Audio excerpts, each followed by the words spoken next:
नमस्कार. आरो स्टोरी मराठीमध्ये आपल्या सर्वांचे स्वागत आहे. आज आपण ऐकणार आहोत एक बोधकथा, युक्तिवान कोंबडा. कोंडीबा आपल्या कुटुंबासहित बेलगावात राहत होता. तो कुक्कुटपालनाचा धंदा करीत होता. त्याच्याकडे कोंबड्या होत्या, कोंबडे होते, गोजीरवाणी पिल्लं देखील होती. त्यांच्यापैकी एक कोंबडा जरा हटके होता, आगळा वेगळा होता. तो कुक्कुच्चकू करून सांगायचा, मी साहसी आहे, धाडसी आहे, हुशार आहे, युक्तिवान आहे, होय हटके आहे. अशा ह्या कोंबड्याला वाटले की आपण आगळे वेगळे साहस करावे, इथून निघावे, दूर जावे, नवा परिसर पाहावा, वेगळी हवा अनुभवावी, नवे मित्र जोडावेत आणि मजाच मजा करावी. त्याने आपला हा विचार सर्वांपुढे मांडला. पण एकाही कोंबडीला किंवा कोंबड्याला किंवा पिल्लाला तो पटला नाही.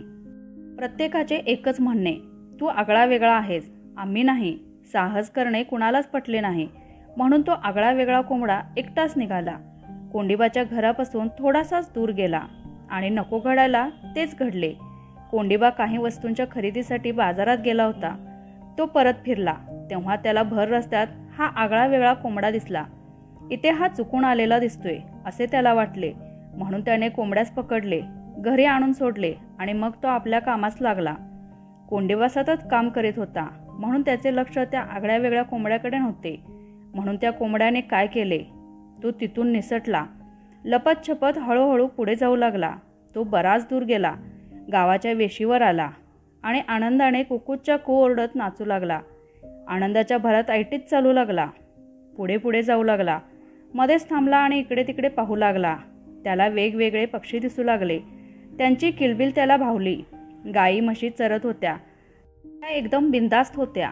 गाढवं उकिरडा हुंगत होती. जे काही खाद्य दिसेल ते खात होती. डुकरे तिथेच लोळत होती, एकमेकांशी खेळत होती.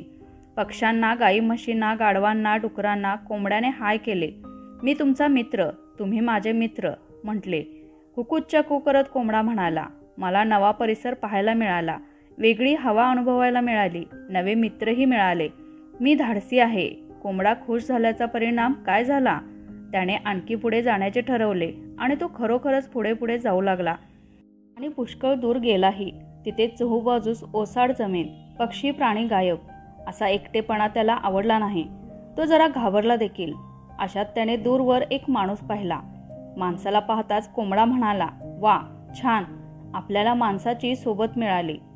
थोड्याच वेळात तो माणूस जवळ आला, थांबला, निरखून पाहू लागला, हात चोळू लागला. तेव्हा मात्र कोंबडा भ्याला. मनात म्हणाला, हा माणूस बहुतेक चोर असावा, मला पकडेल, घेऊन जाईल. बाप रे. आणि खरंच की, कोंबड्याला पकडण्यासाठी त्या माणसाने हात पुढे केला आणि कोंबडा सावध झाला. त्या माणसाने कोंबड्याला पकडण्याचा प्रयत्न केला, पण कोंबडा लगेच दूर झाला. नंतर तो माणूस कोंबड्याला पकडण्याचा पुन्हा पुन्हा प्रयत्न करू लागला, पण कोंबडा सावध होता, चपळ होता, शिताफीने झुकाड्या देत होता, म्हणून पकडला जात नव्हता. अशी पकडापकडी थोडा वेळ चालली आणि जे घडायला नको तेच घडले. त्या माणसाला यश आले. त्याने कोंबड्याला पकडलेच, पण कोंबडाही काही कमी नव्हता. तो जोरदार आवाजात कुक्कुच्चकू ओरडू लागला, पंख जोरात फडफडू लागला, चोचीने खूप टोचू लागला आणि पायांच्या नखांनी त्या माणसाला इजा करू लागला. कोंबड्याची ही दंगामस्ती त्या माणसाला सहन झाली नाही. म्हणून नाईलाजाने त्याने कोंबड्यास सोडून दिले. लागलीच कोंबडा जोरात धावत दूर पळाला आणि वाचला. धावत धावत कोंबडा पुष्कळ दूर गेला. एके ठिकाणी तो थांबला आणि आराम करू लागला. मग तो समाधानाने म्हणाला, त्या वाईट माणसाच्या तावडीतून आपण सही सलामत सुटलो. आता कसे छान वाटते. आता तो कोंबडा इकडे तिकडे ऐटीत पाहत होता. विश्वासाने चालत पुढे पुढे जात होता. मध्येच त्याला संशय आला, म्हणून तो थांबला, लक्ष देऊन ऐकू लागला आणि त्याचा संशय खरा ठरला. दुरून कुई कुई आवाज येत होता. ती कोल्हेकुई होती. हळूहळू कोल्हेकुईचा जोर वाढतच होता. याचा अर्थ काय? कोंबड्याला अंदाज आला की आपला शत्रू कोल्हा आपल्याच दिशेने येत असणार. म्हणून कोंबडा फार घाबरला. जवळच्या झाडाआड लपला, थरथर कापू लागला. त्याचे ऐटदार चालणे थांबले, कुक्कुच्चकूही थांबले. कोंबड्याचा अंदाज खरा ठरला. कोल्हा कोंबड्याच्या दिशेने धावत येत होता. कोंबड्याची खात्री झाली, आपण मोठ्या संकटात सापडलोय. कोल्हा आपल्याला मारून टाकणार आणि खाणार. पण हा कोंबडा होता हटके, आगळा वेगळा. त्याने आपल्या मनाला पटविले, घाबरून कसं चालेल, आपण हुशार आहोत, युक्तिवान आहोत, हुशारी वापरू, युक्ती शोधू आणि संकटातून सही सलामत सुटू. असा विचार केल्यावर त्याला बरे वाटले. मन शांत झाले. नंतर जरा खोलवर विचार केला आणि त्याला एक युक्ती सुचली. ती युक्ती संकटातून सुटण्यासाठी अगदी योग्य आहे याची त्याला खात्री पटली. म्हणून कोंबडा आनंदला, झाडाआडून बाहेर आला, कुकूच्या कू गात नाचूही लागला. एवढ्यात कोल्हा कोंबड्याजवळ आला आणि कोंबड्याने आपल्याला सुचलेली युक्ती वापरायला सुरुवात केली. कोंबडा आनंदात आहे, गातो आहे, नाचतो आहे, तो आपल्याला भीत नाही. हे पाहून कोल्हा जरा विचारात पडला. मनात म्हणाला, हा कोंबडा अजब आहे. नंतर कोल्ह्याने विचारले, कोंबडे मित्रा, मी कोल्होबा आलोय, तरी तू मजेत, तुला माझी भीती नाही वाटत? कोंबडा गायचा नाचायचा थांबला. म्हणाला, कोल्हे दादा, मला तुमची भीती मुळीच नाही वाटत. उलट मी तुमचं स्वागतच करतो, कारण की मी तुमचीच वाट पाहत होतो. खरंच वेलकम, सुस्वागतम. पण हे स्वागत का, असा प्रश्न कोल्ह्याने केला. त्यावर कोंबडा उत्तरला, या जीवनाला अगदी कंटाळलोय मी, मला मरावंसंच वाटतंय. अगदी मनापासून सांगतोय मी. कोंबड्याला अगदी मनापासून मरावंसं वाटते हे ऐकून कोल्हा फार आनंदला. त्याने विचारले, म्हणजे कोंबडे मित्रा, मी तुला मारून टाकावं, खावं, असंच तू सुचवतोय ना? होय कोल्होबा, मला खरंच मारून टाका, खाऊन टाका, मी एकदाचा सुटेन आणि हे उत्तम काम केल्याचं तुम्हाला खूप पुण्य मिळेल. जशी तुझी इच्छा, मी तुला खायला तयार आहे. कोल्हा खोट्या रडक्या सुरात पण जिभल्या चाटत म्हणाला. कोंबडा हे सावच आनंदाने मरायला तयार आहे म्हणून कोल्हा विशेष खुश होता. अशा वेळी तो काहीही कबूल करेल असे कोंबड्याला वाटले. म्हणून कोंबड्याने विचारले, कोल्हे दादा, मरण्याआधी माझ्या 2 इच्छा आहेत, त्या पूर्ण कराल? हो, तुझ्या दोन्ही इच्छा पूर्ण करेन. कोल्हा लगेच उत्तरला, मी तुझ्या 2 इच्छा पूर्ण करायला तयार आहे. मी तुला मारून खायला तयार आहे. पण मला कळत नाही की तुला मरावंसं का वाटतं. हे ऐकून कोंबडा समजावून सांगू लागला, माझा मालक कोंडीबा, तो बेलगावात राहतो, कुक्कुटपालनाचा धंदा करतो. त्याच्या ताबेदारीत राहायला मला मुळीच आवडत नाही. मी अगदी कंटाळलोय, म्हणून मला जीव नकोसा झालाय. हे तुझं म्हणणं पटलं, पण काय रे, तुला मारून खायला मीच का, असा कोल्ह्याने प्रश्न केला. तेव्हा कोंबडा उत्तरला, कोल्हे दादा, कोंडीबाच्या ताबेदारीतून मी सटकलो, गावाच्या वेशीवर आलो, एवढा पुढेही आलो. दूरवर पहा, तिथे गरीब गायी दिसतील, आळशी म्हशी दिसतील, मूर्ख गाढवं दिसतील, नेभळट डुक्कर दिसतील. असे प्राणी मला भेटले.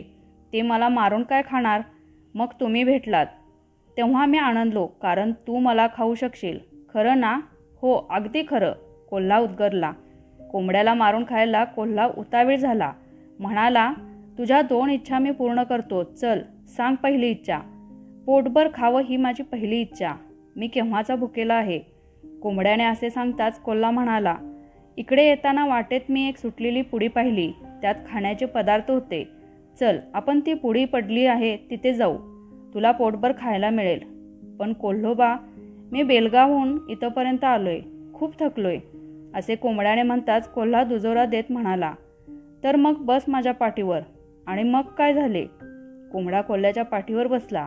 दोघे त्या खाऊच्या पुढेजवळ आले. तेव्हा कोल्ह्यावर स्वार झालेला कोंबडा खाली उतरला. पुडीतले पदार्थ त्याने भरपूर खाल्ले. पहिली इच्छा पूर्ण झाली म्हणून त्याला समाधान वाटले. त्याने कोल्ह्याचे भरपूर आभार मानले.